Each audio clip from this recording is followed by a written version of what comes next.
This weekend, the UFC is finally returning after its 2-week break. We've got a Justin Gaethje main event, which is usually good, but in my opinion, this card has absolutely no appeal to the casual fans. But that doesn't surprise me because for the past couple months, the UFC's promotional machine's been basically dead. I think they're just waiting for the McGregor-Khabib fight to take care of all their money troubles. But anyway, I mean, for me as a self-proclaimed hardcore, and I'm assuming most of you guys would consider yourselves hardcore fans too, this card isn't that bad. It's got some interesting fights on it. Another thing that I noticed, and this is just my opinion, but there's about 5 fighters on this main card that are fighting for their UFC careers, as in if they lose, it's going to be over. I mean, we got Justin Gaethje, who if he loses this fight, it'll probably be by knockout. And if he's having 3 straight knockout losses in a row, I mean, he just might retire after that. And then we got Michael Johnson, who's won like 1 fight out of his last 6. And then we got Courtney Casey, who has really good skills, but I don't know, man. Sometimes she just really can't put it together, and she's on a losing streak. Jake Ellenberger, same thing. He's won like 1 fight out of his last 8 or something crazy like that. And then Tim Williams, he got knocked out in his UFC debut, and if he gets knocked out here, I don't really see why they'd keep him around. So it's kind of interesting in the fact that you can be like, all right, well, these guys might be fighting with a little bit more, desperation, but probably not. I don't know. I'm just going to try to enjoy this the most I can. But since this has been the first event in like 2 weeks, I just feel like I need to predict the entire card. So I'm going to do the Fight Pass prelims, the FS1 prelims, and the FS1 main card. I know I've been talking forever, but one last thing I want to talk about briefly is my channel. I just want to talk about the future of my channel and my goals with it moving forward. If you don't care whatsoever, there's timestamps in the description. You can skip around this video however you want to. But if you do care, I'm just going to talk about it maybe like 4 or 5 minutes. Okay, so first of all, many of you probably know my channel as an MMA predictions channel, and that's all you would classify it under. And that's because for the past year, or well, over a year now, I've predicted every single UFC event. But moving forward, it's not necessarily that I want to move away from that. And when I make prediction videos, I put all of my effort. I don't want you to get that twisted. I put all of my effort into the videos. I make the intro. My analysis of the fights is well read. I mean, even if I get them horribly wrong, I've still watched tape, studied, and developed a good, concise analysis of exactly how I think the fight's going to go. But moving forward, the videos that I have the most fun making actually aren't the prediction videos at all. They're the videos like this, and this one took off pretty well, the Colby Covington trash talk video. I mean, that was really fun to make. I think it took about 2 weeks of like gathering clips and editing everything together the way I wanted it, and it paid off. I mean, it got a good significant amount of views, and that makes me feel good about making it. I mean, so the reason I'm bringing this up now is because in about a week, I'm gonna be really busy for a while. My schedule's gonna be packed. And prediction videos, unlike other videos, are really time sensitive. You can't upload it. You can't get it done early and upload it like 2 weeks before the event because matchups always change. And then it's just, like not really professional. And you can't wait up until a day before the event, or at least I can't. That's never worked out for me. There's like a little sweet spot. And today's Tuesday, the event's on Saturday. That's a little bit late for me. Usually like Sunday or Monday.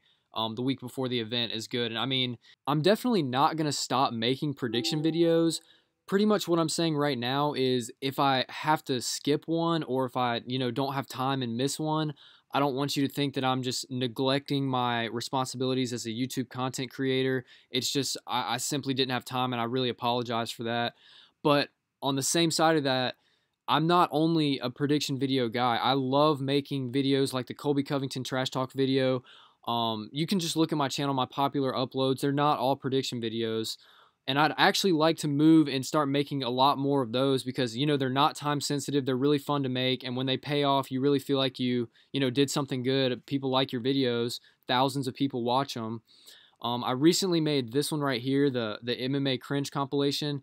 I don't know what happened. Like maybe something went wrong with the YouTube algorithm, or I didn't like put in enough keywords or something. YouTube's really weird like that. Or maybe the video just sucked. And I didn't really get that many views, but you could be doing me a big favor by just spending 6 minutes and 36 seconds of your life watching this video and just telling me what you think about it. I really would appreciate that. And in the future, like moving on from this exact point forward, you're probably going to get a lot more videos like the James Gallagher video I made a couple days ago. You know, maybe some more trash talk compilations. I really like making that stuff, and it's just, you know, cool little edits. But like I said, I'm not going to move away from the prediction videos. It's just kind of me telling you, like, if I don't have time and I'm not able to, I don't want you to think I'm like saying screw my subscribers. It's kind of just the way things worked out, but I will always be making content. Yeah, that's kind of like the main point I'm trying to make, is like I'm always going to be making videos no matter what. Like they might not be prediction videos for 1 week, but I'm always going to be making watchable MMA content. And even if you have a video idea, just comment down below, and honestly, if it's good, I'll probably make it like soon, like right after I read the comment, I might start, if it's good enough. Like a fighter you want to see trash talk of, or just something like that, I'll do it. So, but that's kind of all I wanted to talk about right now. And if you listened, I actually really appreciate that, because I just talked for like 5 minutes. But without any further ado, let's get right into these UFC Lincoln full card predictions. For the first fight on the Fight Pass prelims, we have Rani Yahya versus Luke Sanders. Bantamweight bout. Rani Yahya is coming off of one of the most dominant performances I've seen out of his career. He pretty much out-grappled Russell Doan for an entire fight and then ended up submitting him. Luke Sanders, on the other hand, they gave him a can in his last fight. The guy was like 8-5. Luke hurt him early in the fight, but then couldn't put him away. And all around, I just really wasn't impressed with Luke's performance. So in this fight, I don't think Luke is dangerous enough on the feet to put Rani Yahya in any sort of like danger of being knocked out. And Ronnie's not a guy that gets knocked out easily anyway. And I think if it goes to the ground, the obvious edge goes to Rani Yahya. Luke has been submitted in the UFC before, and Ronnie really specializes in that stuff. So I think if it goes to the ground, if either Ronnie gets a takedown, or maybe, hopefully Luke isn't, you know, doesn't have a low enough fight IQ to attempt a takedown, but this one's pretty self-explanatory for me, and I've got Rani Yahya by submission. Next up, we have Drew Dober coming off of a fight of the night performance versus Frank Camacho versus John Tuck, who's on a little bit of a losing streak, but he's looking to get back in the win column. I'm kind of surprised that this fight is so low on the card. It's the second fight, because I think these guys could put on a really entertaining performance, and I definitely think it's main card worthy. It's probably more main card worthy than Courtney Casey versus Angela Hill, to be honest. I'm not trying to hate or anything, but I'd rather see this up there. But anyway, with this matchup, I think it's going to be a really close fight. It's probably going to go to a decision, and I think this fight is going to be a lot like the Frank Camacho versus Damian Brown, all those types of fights. It's going to be back and forth. Everybody's landing, everybody's absorbing, and then it goes to a decision. That's kind of just how Drew fights, and I think John is going to get drawn into that. So I don't think it's going to be fight of the night, because obviously we all know who's going to be fight of the night on this card. But I think it's going to be a really great back and forth performance. Drew's moving down from 170. He was at 170 his last fight, and he's got a lot of power. The only thing he's really lacking, or the only thing that he doesn't have the advantage in this situation, is the reach and height. John is about like a degree bigger than Drew, but I still think Drew is more technical, and I mean, he's got a pretty good chin, and I think he'll be able to land the better shots, and he might absorb, but I don't think he's going to get damaged or anything. And I don't think these guys are going to go to the ground. They're just going to put on a great performance for the fans, just pretty much like a replica of Drew's last fight. I think Frank Camacho is a little bit better than John Tuck too. So Drew, in theory, Drew had a harder fight his last time out. So with this fight, I'm not really counting John out. And if he did win by decision or something crazy like submission, I wouldn't be that surprised. But in my opinion, I do think Drew Dober is going to win this fight by decision. And I mean, if the other fights on this card fall through and end up sucking, then I think Drew could get a performance of the night, fight of the night bonus here. So I got Drew Dober by decision. For the Fight Pass headliner, we have Joanne Calderwood, who's returning from a pretty long layoff, versus Kalindra Faria. I'm actually looking forward to this fight. You know, Joanne is mostly known as a strawweight. She's had a flyweight fight before, but for the majority of her career, she's been a strawweight fighter, and she's moving up to flyweight for this bout. And Kalindra Faria, in her UFC debut, she got submitted very early in the first round, and I wasn't impressed at all. But then in her fight with Jessica Eye, It ended up being a very, very close split decision, and she almost knocked out Jessica Eye with a head kick in that fight, and I was actually very impressed. I'd say the only reason that Jessica Eye won that fight was because her wrestling and grappling secured the victory. She basically won on positioning.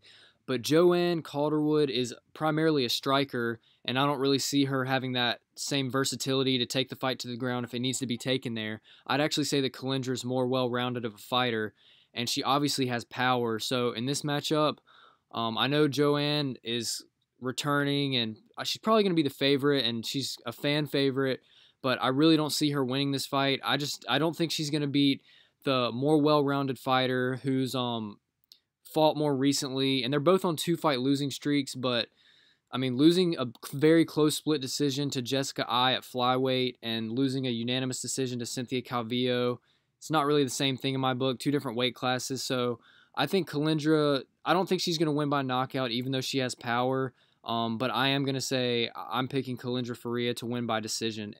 Also, because Joanne will probably have some ring rust, I believe in that sometimes. I think in this situation, especially moving up a weight class too, it's just too much change for like such a long time off. So I've got Kalindra Faria by decision. Next up, we have the fight that's opening up the FS2 prelims. The prelims are actually on FS2.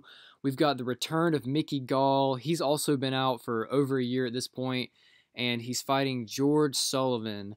This is an obvious spoon-feeding fight, as in the UFC is trying to spoon-feed Mickey Gall an opponent to bounce back from that loss.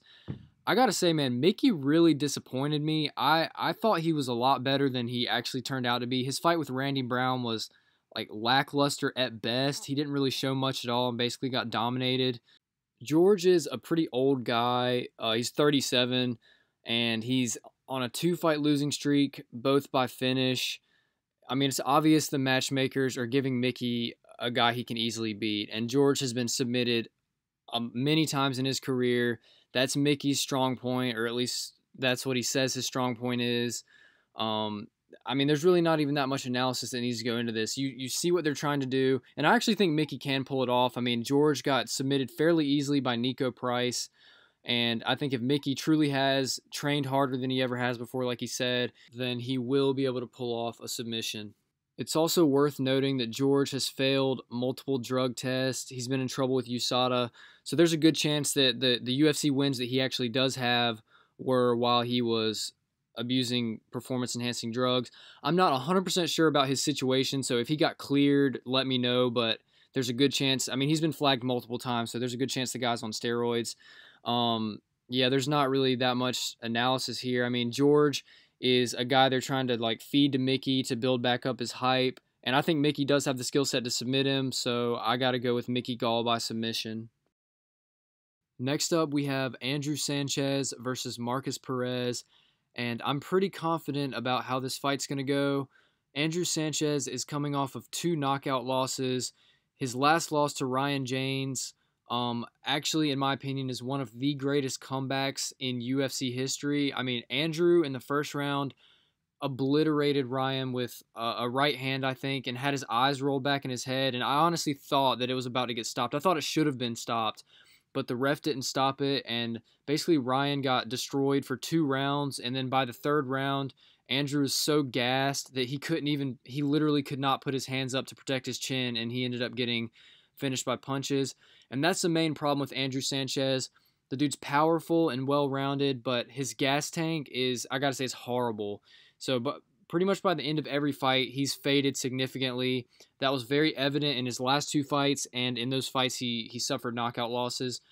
Markus, on the other hand, even in fights he's lost, like in the fight with Eryk Anders, he never really gassed out, and he was always in the fight, and he's very well-rounded. And I'm not going to say he's a powerhouse, but he has power, and he's very good on the ground. So if you are like a diehard Andrew Sanchez fan because you loved that season of The Ultimate Fighter and you got to pick him, and that's all you're going to do, then I would go with Andrew Sanchez by 1st-round knockout. I mean, that's the only way I see him winning. But my prediction for this fight is Markus Perez by a late finish. I either think it's going to be a late submission or a late knockout, because Andrew just gasses out so badly that you can pretty much do whatever you want with him. So I'm going to say Markus Perez by 3rd-round finish here. Next up, we have Cory Sandhagen versus Yuri Alcantara. This is another fight that's a little bit hard to predict just because Yuri is very inconsistent. He is a submission specialist, or at least I'd call him that, yet he still gets submitted fairly easily, and sometimes he loses where it looks like he gets blown out of the water, and then like in his last fight against Joe Soto, he wins by first round knockout. So he's a very inconsistent guy. You never know which version of him is going to show up. But Cory Sandhagen, he's had one UFC fight. He fought Austin Arnett in UFC Charlotte, and he won by body punch KO. He has really unorthodox movement, kind of like Dominic Cruz, TJ Dillashaw, Tim Elliott, that kind of weird foot movement, like lunge in, land a couple strikes, and get back out. So I'd say he has better striking, better technique than Yuri, and he's also making his bantamweight debut. So I mean, the guy has power. He's on a 3-fight knockout streak. So if he can bring his power down to 135, I do think he's going to pose a lot of problems for Yuri on the feet. The only thing I'm kind of worried about is if he gets taken down, obviously that would completely neutralize his movement, and I think he could get submitted. But in my opinion, there's so many different outcomes to this fight, and just based on the fact that Cory's going to have much better movement, better striking, and he's going to have the physical advantages such as power, in my opinion. So I got to say, I think Cory's going to get it done by decision. I don't think Yuri has the power to knock Cory out, and I don't really think he's going to get taken down. I mean, Cory had good wrestling and good takedown defense as well. He's definitely not going to get outstruck, which is how he lost to Jamal Emmers earlier in his career. And that was also at a different weight class. So I think this is going to be a good breakout performance for Cory. So I got to say, I think Cory Sandhagen's going to win by decision. Next up, headlining the FS2 Prelims, we have the James Krause versus Warlley Alves. James is moving up for lightweight to welterweight for this fight. Obviously, Warlley's staying at welterweight. Personally, I think James, at this point in his life and career, is going to have a much better living experience as a coach rather than a fighter. In his last performance against Alex White, James got hurt multiple times on the feet and basically won that fight by lay and pray wrestling. Against Warlley Alves, he's not going to be able to use his wrestling and grappling at all because Warlley is a very, very good submission specialist. As much as I hate to admit it, he submitted Colby Covington, who was a great wrestler. So I think James won't really have a chance in the grappling exchanges here. And one thing I've noticed about James in the past couple fights is his chin is just starting to go a little bit. He'll get caught and wobbled and take a few steps backwards. And Warlley has power. I do think Warlley's going to try to take this to the ground, but I mean the guy's got power as well. So I don't think James's chin is going to be able to hold up. I just don't really see a lot of paths to victory for James here. So quick and easy prediction here. I got to say Warlley Alves, either by decision or late finish. I just don't think James is going to be able to out-wrestle Warlley or outstrike him. And James's striking, I mean, I don't think he could knock out Warlley either. I don't think he has enough power, and I think Warlley probably has a better chance of knocking out James. So for this fight, I'm just going to say Warlley Alves is my prediction for the winner. Next up, for the first fight on the main card, we have another outcome that I'm very confident is going to happen. We have Eryk Anders versus Tim Williams. Eryk most recently had a main event against a legend in the sport, Lyoto Machida, but he couldn't capitalize on his opportunity, and he ended up losing a decision, which almost nobody thought would happen. Most of the people kind of thought he was going to knock out Lyoto. I kind of thought it was his time to start, maybe being a star. The UFC loves undefeated guys, and he was undefeated. But now he's back barely on a main card versus some guy that got knocked out in the first round. And I'm not discrediting Tim Williams. I'm just saying I don't really think he's ready. Eryk is still a really big, dangerous guy. Most of his wins come by knockout. He's got a lot of power, and he's not afraid to throw really heavy shots. Tim Williams most recently fought Oscar Pichota in his UFC debut, and he was knocked out kind of brutally in under 2 minutes. I think it's just because he didn't have a chin, he didn't have good defense. And it's not hard to see what I always talk about the matchmakers, but it's true. They really have an agenda with almost every fight, and this is 100% an agenda fight. They still have Eryk Anders as a guy they want to try to promote in the future, so they're feeding him Tim Williams, and I 100% agree that Eryk Anders will knock out Tim Williams in the first round. I don't think the loss to Lyoto like crippled his mind, so I got Eryk Anders by knockout. Next up, we have John Moraga versus Deiveson Figueiredo. This is a key matchup in the flyweight division, and usually flyweight fights get a bad rap. People don't want to see them, but John Moraga always brings it. It's always entertaining. His last fight against Wilson Hayes was a really, really good fight. Come to think of it, that was on the UFC Glendale, which was Justin Gaethje's last fight as well. But yeah, John always brings it, and Deiveson is down to strike with anybody as well. Deiveson is also probably the most promising flyweight prospect right now. He's ranked number 14 as it is, but I think in the near future he could be top 10, top 5 easily. I mean, the guy's 14-0. Although I do think the split decision that he won over Jared Brooks, I really do think that was a robbery, and I 100% think he lost that fight. But, I mean, I can't change the outcome. So he's 14-0, one of the most promising prospects, and he's taking on the flyweight veteran John Moraga. It's going to be a good scrap. I think these two guys stack up pretty well against each other. Deiveson's main downfall in the Jared Brooks fight was the fact that he kept getting taken down over and over again. But John Moraga is primarily a striker, or at least in his last couple UFC fights, he's been primarily a striker. I know his base is wrestling, but I don't really think he's going to pose that much of a threat to Deiveson because, I mean, the guy has good takedown defense, even though he did get taken down many times against Jared Brooks. All around, it doesn't really faze him that much. I think this fight's going to stay on the feet. I'd say that Deiveson has the better technical striking, and he's longer and rangier, but John is a little bit more gritty and willing to take two to give one. I think it's going to be a really good fight. I'm excited for this one, but I think it's going to come down to the fact that Deiveson is, I'd say, a little bit more powerful and more technical on the feet, and I think he's ready to stuff takedowns because that was pretty much the only hole he had in his game. So with this fight, both of these guys are probably about 2 fights away from a title shot. I mean, that's kind of how shallow flyweight is. So I got to say Deiveson, I think he stays undefeated. I don't think John has this technical striking ability to put Deiveson in any danger, like rock him or anything. And in Deiveson's last performance against Joseph Morales, he completely outclassed him on the feet, knocked him out. The guy has real power. I don't think he's going to knock out John because John's really durable, but I think Deiveson Figueiredo is going to win by decision. Next up, we have Jake the Juggernaut Ellenberger making his fairly quick return after suffering a body shot KO versus Bryan Barberena, who's making his long-awaited return after his loss to Leon Edwards. Now, both of these guys are actually very similar fighters. They're pretty good wrestlers with a lot of power. I'd actually give the power edge to Jake Ellenberger, but the guy is just on such like a losing streak, and his chin is completely gone, that I don't really trust Jake Ellenberger to pull out a victory anymore. I want him to get the victory because the dude's been through so much in his career and had so many great victories. I want him to just get one last win and then be able to retire on it. But he's fighting a really, really tough guy. I mean, Bryan Barberena is the original dude who derailed the Sage Northcutt hype train. He's gritty, he's durable, he's got power. He almost one-punch KO'd Leon Edwards, but Leon somehow recovered. Like I said, I think in the wrestling aspect, these guys are going to kind of cancel each other out. In the power aspect, I'm still going to give the slight edge to Jake. He's got that killer right hook. He dropped Stephen Thompson. You know, he's really good at hiding it until it needs to be thrown.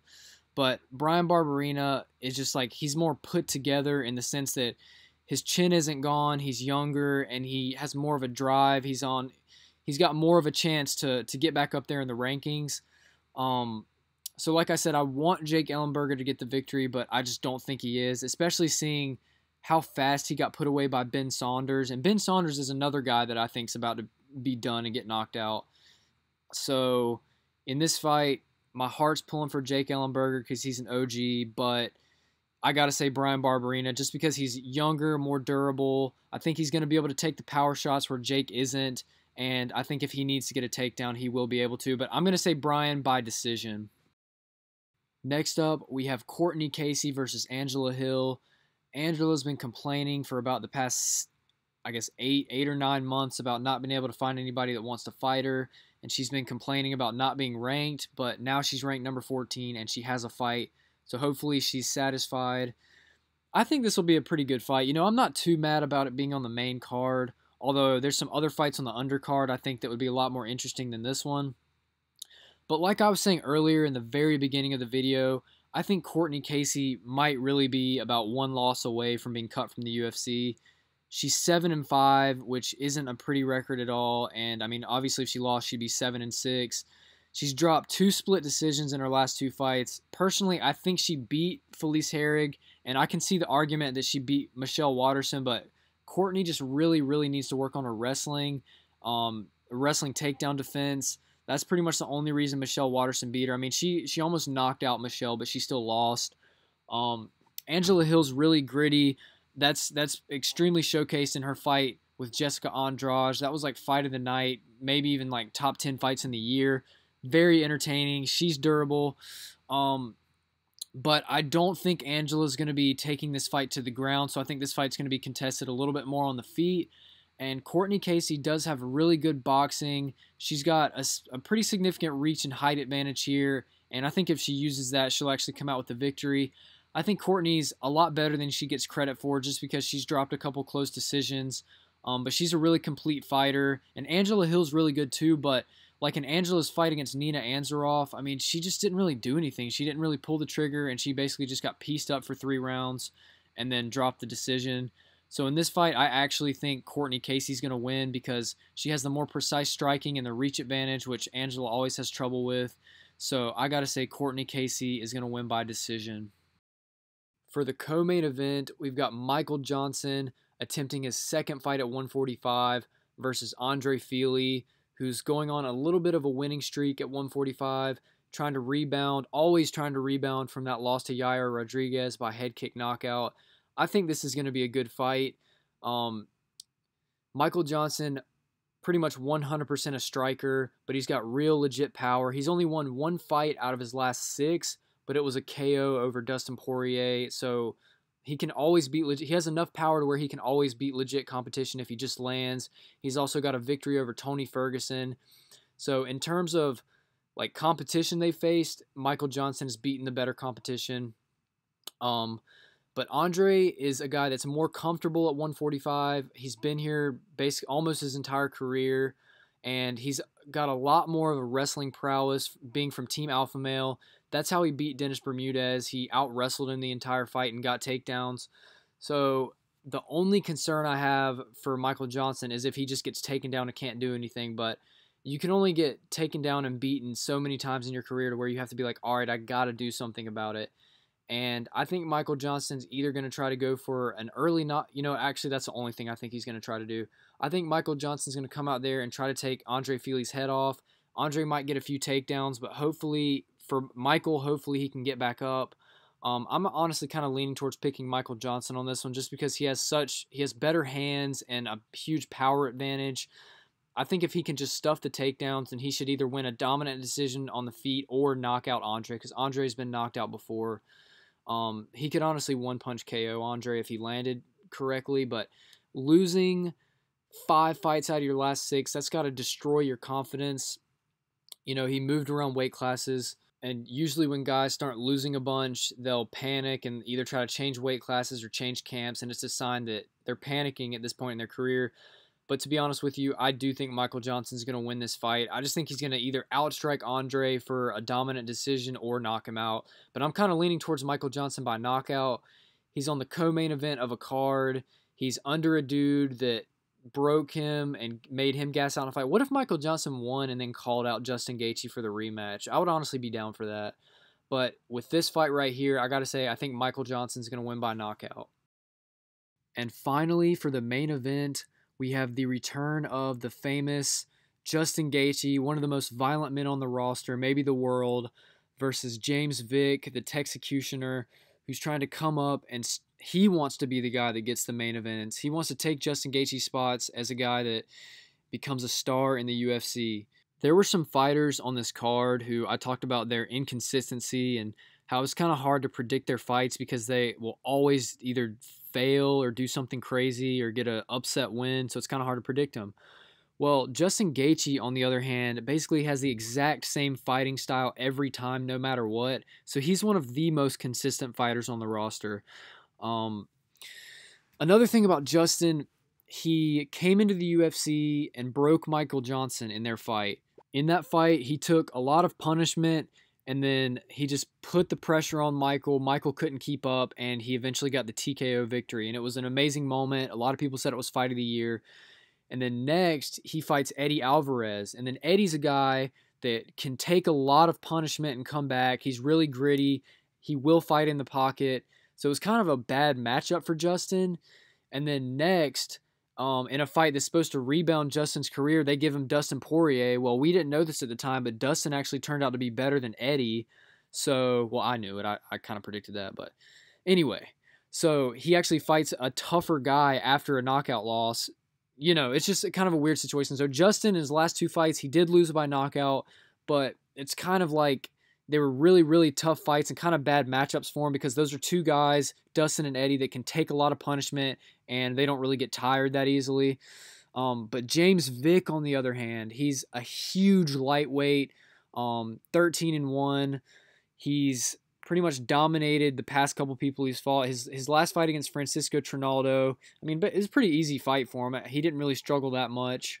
But this fight against Justin Gaethje, I actually think it's a horrible matchup for James. So in Justin's last two losses, he fought guys that were willing to come towards him and keep the pressure up with him. But James, I think he'll be a little bit more likely to, you know, try to, I don't want to say run away, but be on his bicycle and avoid the damage.